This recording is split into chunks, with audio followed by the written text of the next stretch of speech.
Right.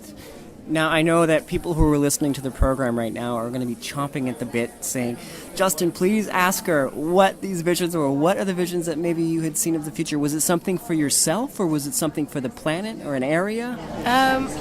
I just assumed that it was for myself or my family. I didn't really think that it globally per se, but it's just a lot of things just seem to be in a change right now and shift. So it's just. That's really interesting you said that, because that was a segue into my next question, because it's completely reading your mind. Yeah, maybe intuitive mind reading. No, it's a perfect segue, because I was going to allude to the idea. My show is called The Unified Field, and it's based on the physics theory that there is a general formula, one theory that ties all of physics together, and we're searching for it. And it seems to be also, it's a metaphor for everything we seem to be awakening to these days.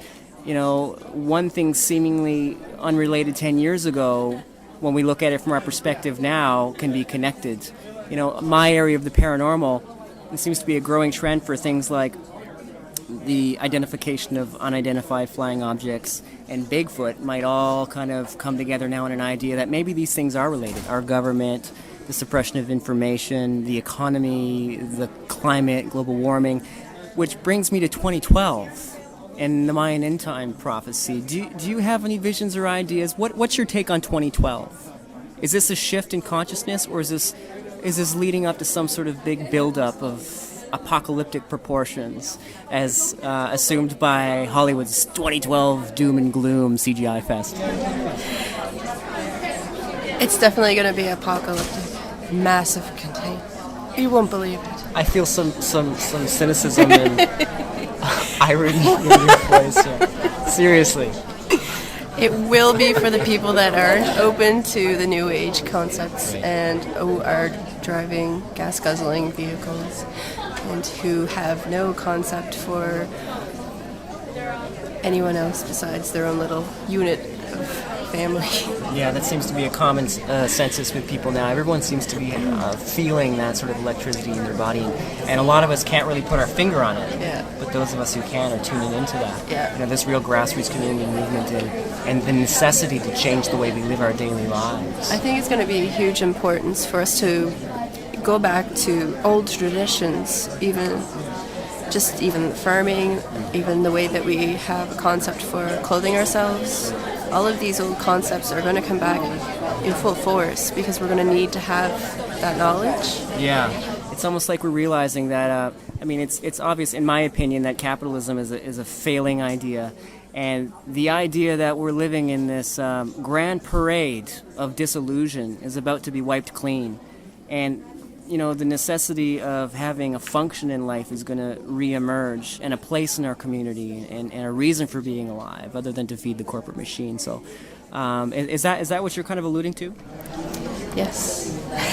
Okay, now I have to ask, because my radio broadcast is about the paranormal, and I want you to get back to your work. But I have to ask, have you ever seen a UFO? Yes. Yes. That's excellent. And I have another question. I'd go into more detail, but I want to make it concise for you, because I know we're having such a great time and there's lots of people to talk to. Do you believe that the human race has been contacted by an extraterrestrial entity or species in the course of history? Yes. And do you think that possibly they're visiting now? They're probably in this room and we don't know. With that note, I want to thank you, Karen, for joining me on the Unified Field. Thank you. And that was the lovely Karen Dean. That was a really fun interview. I really enjoyed talking with her. She was really fun, had some interesting insights, and it was cool. It was cool. So thanks a lot, Karen, out there, if you're listening in Radio Land. I don't know if I got your contact information, or if you had any to give me. I don't know.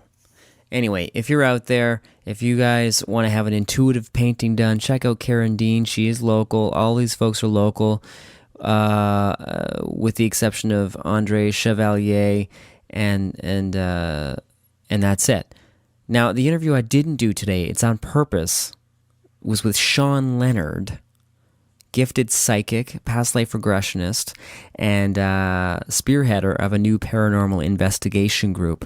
Because I recorded his lecture, and I think I want to save that for a future episode of the Unified Field, Atlantic Canada's only paranormal radio broadcast here on CKDU 88.1 FM, because you'll really enjoy that in its entirety. So Sean, if you're listening, that's what's going to happen. Maybe I can get you over the phone lines just for your comments about, your experience at the Psychic Fair, and then we'll launch into that. I don't know. I'll contact you about that. We're going to take a break. This is the Unified Field. I'm your host, Mr. Justin Brown, and I'm having a blast. It was a great weekend at the Psychic Fair. I hope you're enjoying this. Stay tuned.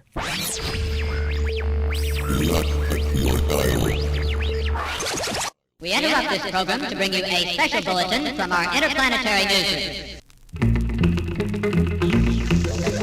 Visit us on the internet, where you can find the programming schedule, calendar of events, listen or download previous broadcasts, and find out how to get involved with this station.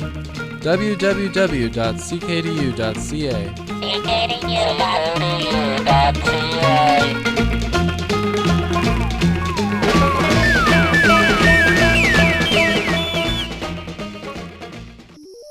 On clear nights, do you sometimes stare into the sky, wondering, what would radio be like out there in the stars? Well, listen to the Lost Cosmonauts every Monday night at 10:30 p.m. on CKDU 88.1 FM to find out. Each week, your hosts, Kirk Thompson and Zach Shave, bring you eclectic selections from throughout the musical universe.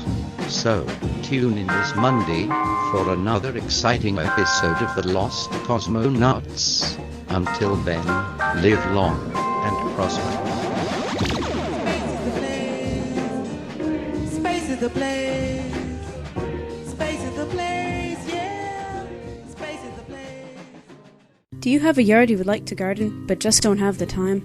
Do you live in an apartment and would like to have land to grow your own vegetables? Halifax Landshare partners those who want to garden with those who have the land but can't maintain a garden on their own. Landshare is free and provides access to a map and a list of willing volunteers and locations. Visit www.halifaxlandshare.ca for more information and to register your property. This summer, make new friends and enjoy fresh organic vegetables right from your doorstep. Voices of Our World is an award-winning weekly public affairs program that presents perspectives rarely heard in the mainstream media, with voices such as Bono, Arun Gandhi, and the late Howard Zinn. Tune in Thursday mornings from 7 to 7:30 a.m. on CKDU, Campus Community Radio, 88.1 FM in Halifax, Nova Scotia. CKDU has been on the air for 25 years, presenting the best in independent radio journalism. For more information, check out ckdu.ca or voicesofourworld.org. This is Xena, warrior princess. I'm fighting the forces of evil right now. Hey-ya! But when I'm done, I'm heading for the Anchor Archive Zine Library. It's where I go to browse and borrow zines. Hi-ya! Or make new ones. I have many skills.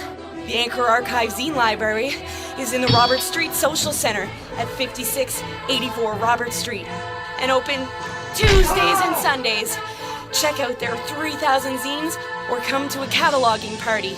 Visit the Anchor Archive website at robertstreet.org. Experience the Caribbean and India without the airfare. Rani's Curry and Roti Shop serves up authentic Caribbean and Indian food. Rani's has all your favorites. Curried chicken, beef, mutton, goat, buttered chicken, chickpea and potato are all available in a roti wrap. Rani's is the real deal. It's real with imported ingredients and a deal with $5 lunch specials and a 10% student discount. So come on down to Rani's at 5280 Green Street, just off Queen, and experience authentic curry and roti for yourself.